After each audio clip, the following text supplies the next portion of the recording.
Hello, dear students. Welcome back to another lesson of EVS. Unit 9 Travel Time. So, now we are moving on from the animal life, plant life. Now we are moving closer into our life. Do you all travel often? Yes, we do travel for short trips most often, and once in a way we do travel for long trips also. Do you enjoy traveling? Absolutely. You get to see a lot of new things, a lot of new people. It's a different experience. Yes. So today we will talk about what are the reasons why we travel. There are millions of people all around the world. In fact, if you look at your own locality, your community, there are quite a number of people, right? So imagine the whole world. So almost everybody is traveling at some point of the day or the other. Various reasons of travel. Number one is our routine activities. What do you think are our routine activities? Yes, our parents have to go to work. We have to go to school. Then, yes, sometimes, supermarkets to buy some stuff for the cooking. Then, yes, people do like gym, exercising, sports club, sometimes a hobby club. So, all these things come under routine activities. The second reason why we travel is, of course, shopping, supermarkets to just buy groceries or to buy things for the house. Sometimes we even go to the shopping malls. What is the third reason to travel? Yes, recreation. Very important for human beings, no? Because all work and no play makes Jack a dull boy. So we need to travel. So where all do we travel? We'll travel as a family outside for a picnic or go for a movie during the weekend or go visit our families, uncles or aunts or friends and maybe even go to a resort. Yeah, sometimes we go for a long trip outside the city. So those are all the various recreation trips. Then social outings, that is when we go for any weddings, any birthday parties, any family functions, social gatherings, right? So we go because in our country we are very close knit family system. We always attend all the functions because we get to see everybody, and it's a time of fun and bonding, so we all go for all the functions, so we travel. Then the last reason that we travel is religious purposes. So a lot of people travel to places of worship. Then some people travel to celebrate some religious festivals to other parts of maybe the country or maybe your locality. So these are the reasons why we travel often. Now the question comes, how do we travel? We all know the transport systems that are available, but we will classify them into two-wheelers, three-wheelers, and four-wheelers, just for ease sake, so that you will remember. So the two-wheelers, quick answers from you all. I know bikes and cycles. Three-wheelers, autos. Then four-wheelers, yes, cars, jeeps, buses, and all the other kind of vehicles have four-wheelers. Then the vehicles that carry loads or transport stuff from one place to another, they have sometimes six wheels, sometimes eight wheels. Depending on the weight of the things that they're carrying, they will have more wheels. What is the other thing that has more wheels and people also travel? Different compartments? You're right, trains. So trains can carry people and transport heavy stuff, you know that. Okay. And then we should not forget the rickshaws. The rickshaws are being pulled by sometimes a horse or even sometimes hard working rickshaw people, right? They'll just pull, and those days it used to be more used by people. Nowadays it's only used to transport a little bit of things just to nearby places, because it's a lot of hard work. So these are the things that we normally use. Then of course we have airplanes, something that people are very regularly using these days, and then ships. Now, we also find trains are not just for long trips, it's also available for short trips. I'm sure most of your states or cities have metro trains, which help the passengers to go from one place to another faster. We will learn about it a little bit detail.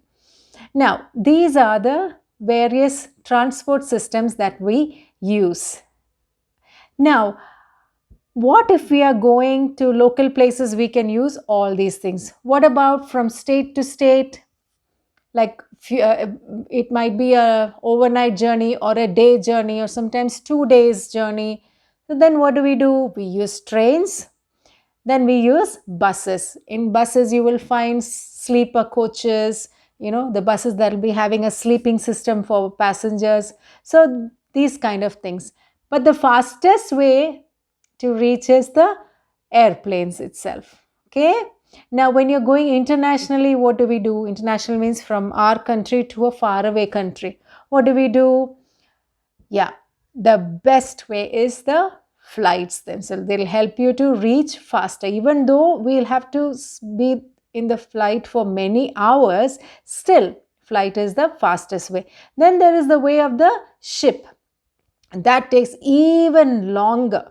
Might take maybe sometimes 10 days and more. So usually people use the ship just for a cruise. That means just for a pleasure trip.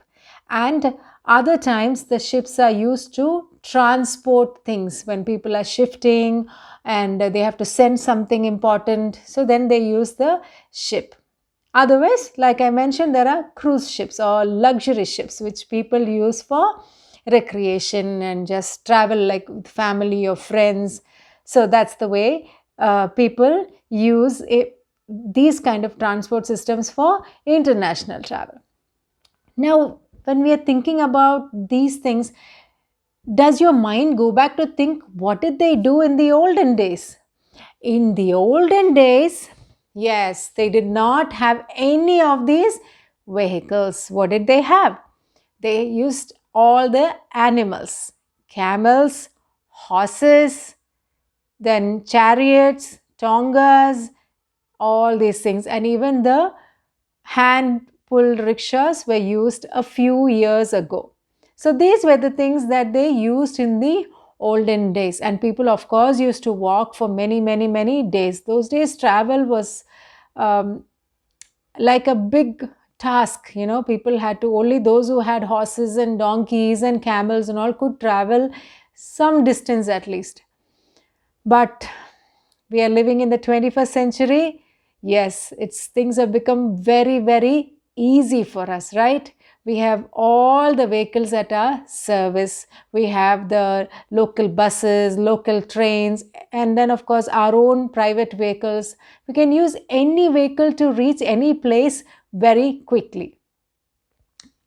As we have these kind of transports, then because we are in the 21st century, there are faster and faster transportations like the bullet train. Whoa, that travels 500 kilometers per hour. Wow, that's a very fast train.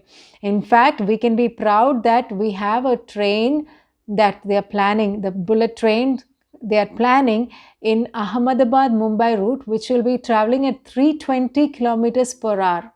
And that the foundation stone was laid by our Prime Minister Ji, Mr. Narendra Modi, and of course the Japan's Prime Minister. So we will be seeing that launched very soon.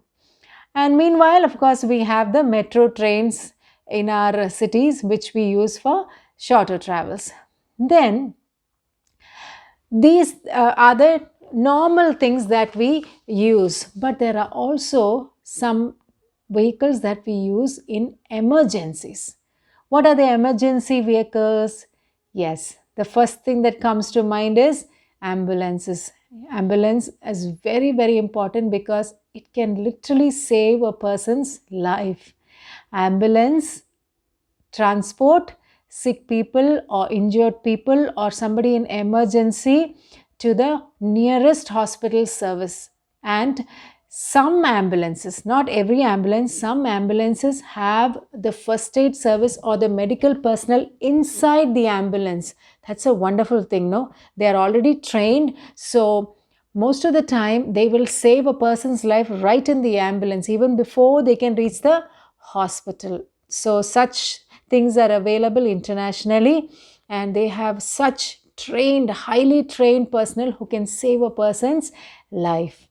Now, you all must have heard the siren of the ambulance. Yes, it has a red light and the siren to tell that it is emergency. Please help. So, how can you and I help? We give way. We give way for the ambulance. The moment you hear, no matter how, thick the traffic is, you just give way. In foreign countries, there is a particular lane which nobody is allowed to travel. It's only for the use of ambulance. That is the value for life, right? Yes, it's important. So ambulance is the first kind of emergency vehicle. The second kind, fire engine. Of course, the fire engine is carrying the firefighters, carrying water, carrying firefighting equipments, all in that big fire engine or the fire truck, and it will go to that place where there is fire. And again, this is also saving lives of people and bringing people out of the fire and giving them first aid, and that's how the firefighters are trained. So that is another emergency vehicle. So today we have looked at different types of vehicle and why we use them, and what did we use in the olden days, and compared to the olden days, what do we have now? Yes, everything is much, much faster.